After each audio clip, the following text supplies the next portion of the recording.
A Água da Vida, dos Irmãos Grimm. Era uma vez um rei que um dia adoeceu gravemente.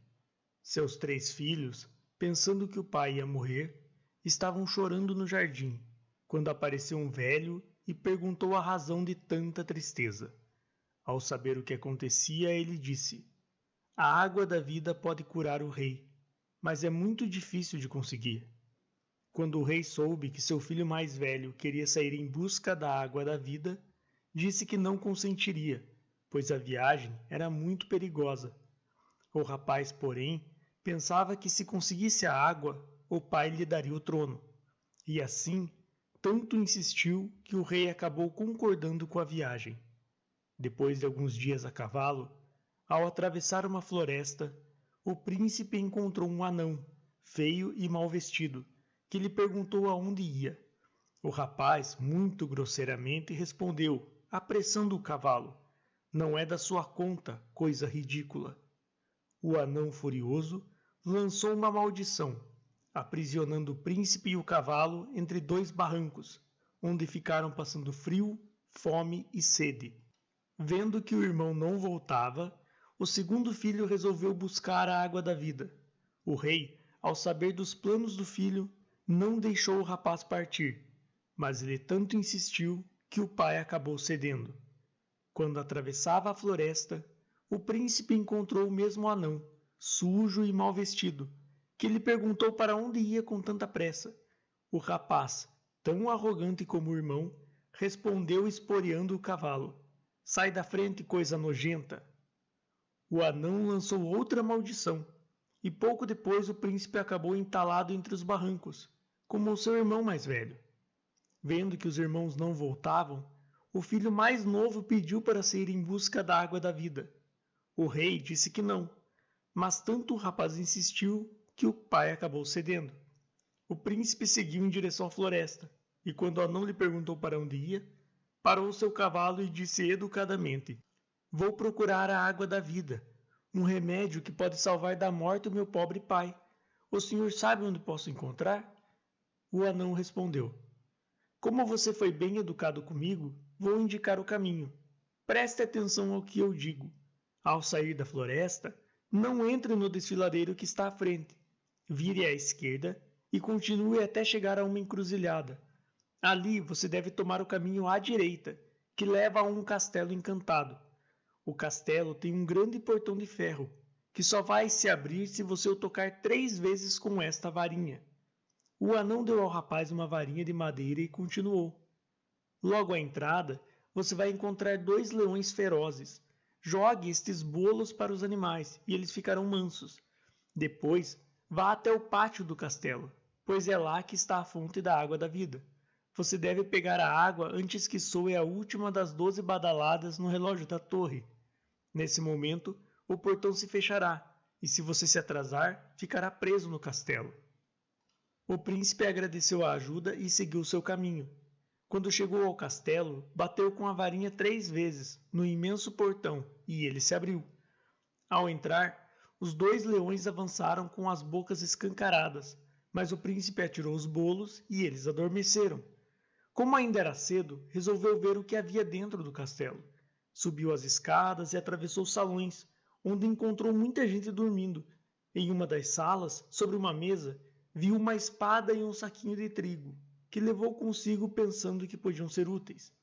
No último salão, o rapaz foi recebido por uma belíssima princesa. A moça estava muito feliz, porque o encanto do castelo havia sido quebrado. Quando soube que o príncipe buscava a água da vida, recomendou que se apressasse, pois teria que atravessar os portões antes que o relógio da torre terminasse de bater as 12 badaladas do meio-dia. Depois a princesa se despediu dizendo: "Dentro de 1 ano, se você voltar aqui, será meu esposo." O príncipe saiu para procurar a fonte, mas ao passar por uma linda cama com lençóis brancos e cheirosos, resolveu descansar um pouco e acabou adormecendo. Felizmente, ao se virar na cama, a espada caiu no chão e ele acordou. Faltava 1 minuto para o meio-dia. Bem depressa, o rapaz correu até a fonte e encheu um frasco com a água preciosa. Quando montava seu cavalo, ouviu o primeiro badalar do relógio. Esporeou o animal e disparou em direção à saída. Ao soar a última batida do meio-dia, o portão se fechou com um grande estrondo, mas o príncipe e seu cavalo já estavam do lado de fora do castelo. No caminho de volta, ao passar pela floresta, o príncipe encontrou o anão. O homenzinho, ao ver a espada e o saquinho de trigo, disse que o rapaz havia feito muito bem em guardar aqueles objetos. Com a espada, poderia vencer sozinho um exército, e com o trigo teria todo o pão que quisesse.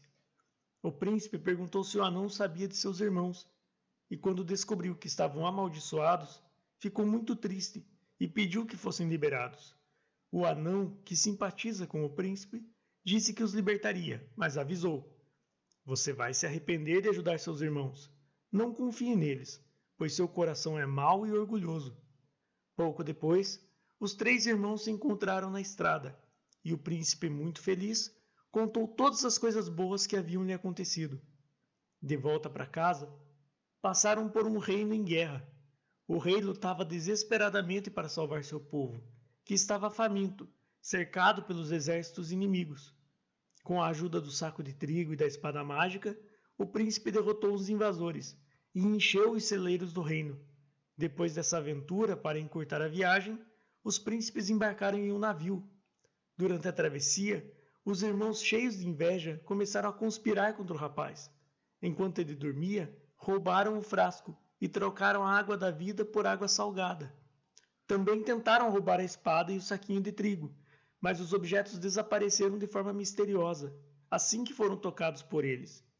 De volta ao palácio, o rapaz imediatamente levou o frasco para o pai, mas quando o rei bebeu, engasgou e começou a tossir. Os 2 príncipes acusaram o irmão de querer envenenar o pai e apresentaram a verdadeira água da vida, que haviam roubado durante a viagem.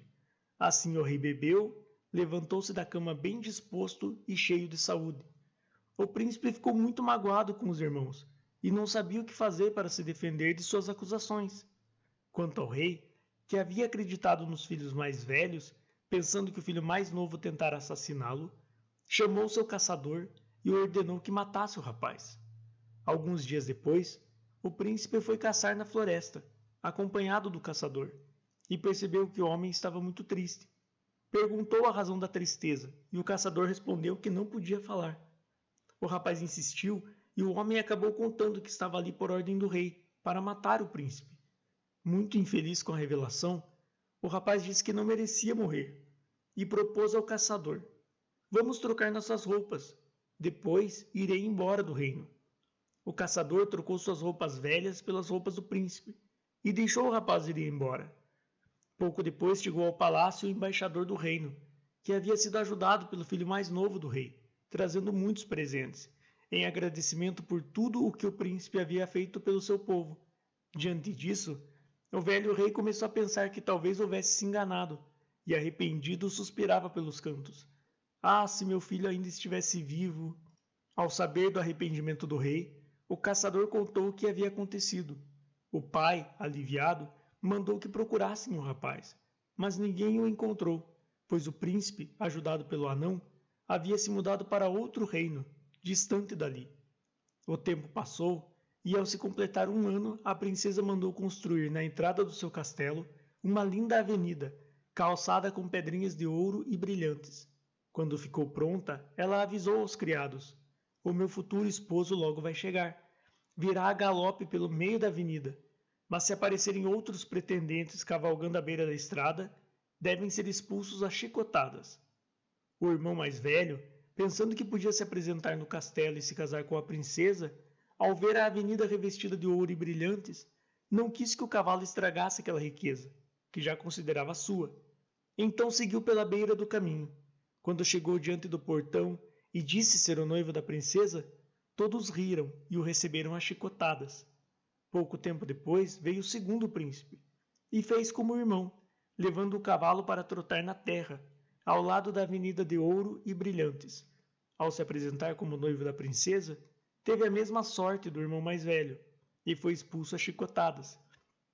O terceiro príncipe, o noivo verdadeiro, vendo que era tempo de ir ao encontro de sua princesa, seguiu em direção ao castelo. O rapaz ia tão feliz, pensando na alegria de tornar a ver sua amada, que nem percebeu as pedrinhas de ouro e brilhantes que revestiam o caminho. Foi galopando pelo meio da avenida, até chegar diante do castelo, onde a bela princesa o esperava na porta. O casamento aconteceu com grandes festas, e algum tempo depois, quando a princesa contou ao marido sobre o arrependimento do velho rei, resolveram visitá-lo. Ao saber que seu filho mais novo havia sido traído pelos irmãos, o rei ficou muito aborrecido e mandou chamar os príncipes. Quando perceberam que suas maldades haviam sido descobertas, os dois tentaram fugir, mas não tiveram sorte. Uma terrível tempestade afundou o barco onde viajavam e os dois morreram afogados.